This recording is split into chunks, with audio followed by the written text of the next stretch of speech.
Baby food pouches have been marketed as a need, like the next step in your child's eating development. I'm going to argue that they are not a need for most kids. For some kids, the transition to solid foods is hard, and these pouches are a wonderful tool. But when a baby learns about food, they touch the food, they look at the food, they learn that a broccoli floret is bumpy on top and it has a handle and it's green. These experiences help your child learn to predict what a food is going to feel like in their mouth. It helps them get to know all the different aspects of a food. What does that do? It helps a child be curious about trying those foods, eating those foods. Okay, now let's think about a pouch. What if it just has one food? Okay, they're still getting that flavor, right? That individual food flavor. They're learning that green beans taste like this, but they're not seeing the green bean. They're not touching the green bean. They're not holding the green bean. They're not learning to bite the green bean.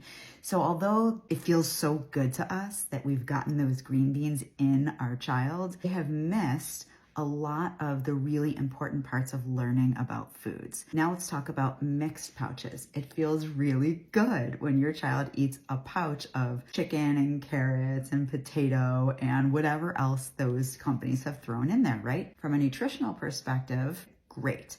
But if I'm a baby and I'm offered chicken noodle soup with vegetables as my meal, I get to see that that carrot is orange. I get to see that the potato is white.